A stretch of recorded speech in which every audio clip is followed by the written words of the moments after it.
Assalamu alaikum. I am Dr. Ayesha. Today we are going to start bony skeleton of thorax. As you already know, bony skeleton of thorax, it consists of three sets of bones. The first one is sternum, then comes ribs, and the third one is thoracic vertebrae. Our main focus today will be on sternum. We'll talk about the bony features, attachments, relations, and clinicals of sternum in today's lecture. Let's begin with the bony features of sternum. This is sternum. Sternum is a flat bone which forms midline of anterior thoracic cage.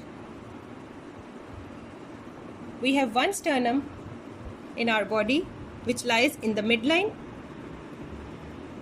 On each side of the sternum lies the ribs which articulate with the sternum and forms the thoracic cage. This sternum is made up of three parts. This upper expanded part is the manubrium sterni. This part, which you can see here, which is composed of four segments, is the body of sternum, and this small part at the end of the sternum is xiphoid process. We'll begin with the bony features of manubrium. Manubrium is a quadrilateral shaped bone. It forms upper end of the sternum. As it is quadrilateral, it must have two surfaces, anterior and posterior, and four borders. This whole one is the superior border, this one is inferior border, and these two are the lateral borders, right and left lateral borders. Anterior surface of the sternum is convex from side to side and concave from above downwards. I repeat, anterior surface of the manubrium, it is convex from side to side and concave from above downwards. The posterior surface of this manubrium is concave and it forms the anterior part of superior mediastinum. We'll talk about mediastinum, its parts and contents in our subsequent lectures. For now, just remember the posterior surface of manubrium, it forms the anterior part of superior mediastinum. Then comes the borders of the manubrium. This whole arched border is the superior border of manubrium. In the center of the superior border, we have suprasternal notch. This suprasternal notch is also known as jugular notch or interclavicular notch. This one is the suprasternal notch. On each side of the suprasternal notch, superior border presents two notches which are known as clavicular notches, one on each side of the suprasternal notch. This clavicular notch, it articulates with the medial end of the clavicle to form the sternoclavicular joint. Then coming to the lateral borders of the manubrium, upper part of the lateral border, it forms notch for the first costal cartilage. This is the notch for the first costal cartilage. Costal cartilages are the pieces of cartilage which connect the ribs to the sternum. These costal cartilage, they connect ribs to the sternum. This is the notch for the first costal cartilage on the upper part of the lateral border. The lower part of the lateral border, at this point, it forms a demifacet. This demifacet, it together with another demifacet which is formed by the body of the sternum, they form a notch for the second costal cartilage. I repeat, notch for the second costal cartilage. It is formed by a demifacet on the lower part of the lateral border of manubrium and another demifacet on the upper part of lateral border of body of sternum. These two demifacets, they combine and form notch for the second costal cartilage. Coming to the inferior border of the manubrium, as you can see in this image, inferior border of manubrium, it forms a secondary cartilaginous joint with the body of the sternum. This is the point where manubrium, it articulates with the body of the sternum and forms a secondary cartilaginous joint which is known as manubrio-sternal joint. This manubrium, it forms an angle with the body of the sternum. This angle is termed as angle of Lewis or the sternal angle. Let me show you the sternal angle with the help of a model. I don't have manubrium bone. I have made this model just to make you understand the anatomy and relations of the manubrium. This is body of the sternum. This manubrium, as I have already told you, it articulates with the body of the sternum and forms an angle. This angle is not much visible from the anterior aspect.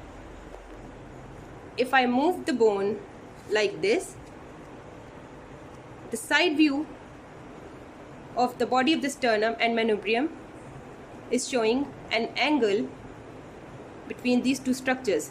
Here is the angle formed between manubrium and body of the sternum. This angle is about 163 degrees in adults.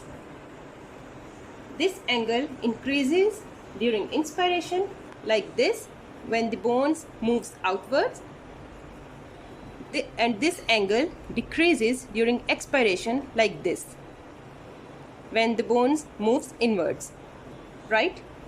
So here is the angle formed between these two structures. This angle is termed as the sternal angle or angle of Lewis. This angle is very important from examination point of view. This is very frequently asked in the vivas, that what is the sternal angle of Lewis and what are the important events that occur at this level. This sternal angle, it is an important landmark for a number of events. Let's discuss those events. Let's talk about the important events that occur at the sternal angle of Lewis. The first one is counting of ribs.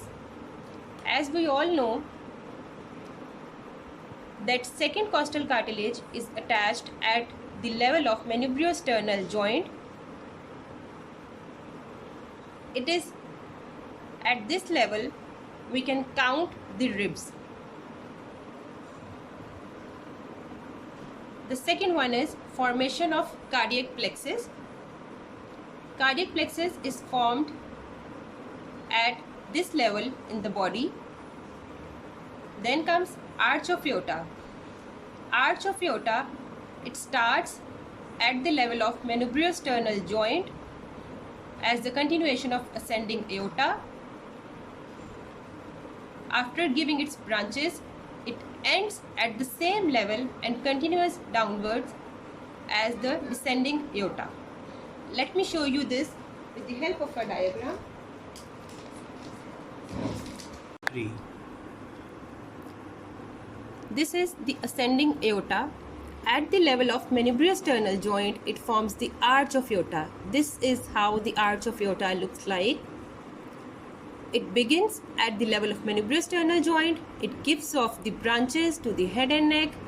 Then at the same level, arch of Yota, it ends and it continues downwards as the descending aorta in the body. So manubrio-sternal joint is an important landmark for the arch of Yota.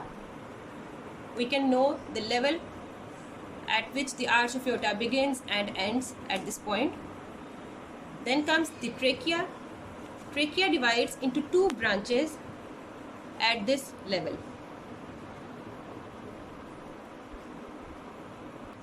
Another important fact about the manubriosternal joint is, if we draw a horizontal line passing through this angle posteriorly,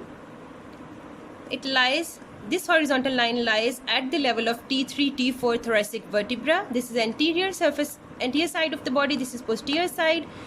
This is horizontal line which passes through the sternal angle posteriorly up to the T3, T4 level. This horizontal line, it marks the upper limit of superior mediastinum. That's all about the events that occur at the sternal joint. Now let's begin with the bony features of body of sternum. This is the body of sternum. Body of sternum is relatively thin, long and flat bone as compared to the manubrium, which is the strongest and thickest part of the sternum. This is long, narrow and thin as compared to the manubrium. As in case of manubrium, body of sternum also has 2 surfaces and 4 borders. This one is the anterior surface, which is flat. You can better see this in the side view. Anterior surface is flat. This anterior surface, it is marked by 3 transverse ridges, 1, 2 and 3. These 3 ill-defined transverse ridges, they show the 4 segments of body of sternum, which are known as sternibri. Body of sternum is formed by fusion of these 4 segments. We'll talk about these segments and formation of body of sternum in the development and ossification. For now, just remember, anterior surface is flat and it is marked by 3 transverse ridges, 1, 2 and 3. Then comes the posterior surface, this one. The posterior surface is relatively concave. If I hold the bone like this, you can appreciate the flat anterior surface and the concave posterior surface. This posterior surface, it is related to the thoracic viscera. Then comes the upper end of the sternum, body of sternum. Upper end is broad, which articulates with the manubrium to form the manubriosternal joint. The lower end is pointed and it articulates with the xiphoid process. So, if we talk about the anatomical position of the sternum, hold the bone like this. You cannot hold the bone like this. This pointed end is the inferior end, as I have already told you. So, this one is the correct anatomical position of holding the sternum. We keep this broad end upwards, pointed end towards down. Flat surface is the anterior surface and this concave surface is the posterior surface. So the anatomical position would be this. Now let's talk about the 4 borders of the body of sternum: superior border, inferior border and the 2 lateral borders, right and left lateral border. Superior border, as I have already told you, it articulates with the manubrium and forms the manubriosternal joint. Inferior border, it articulates with the xiphoid process and forms the primary cartilaginous joint. Then comes the lateral borders.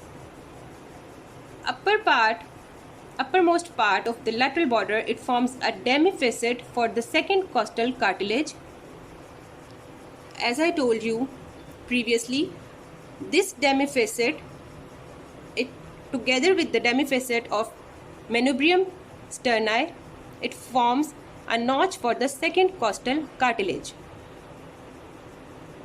The lateral border of the body of sternum, it has notches for second to 7th costal cartilage.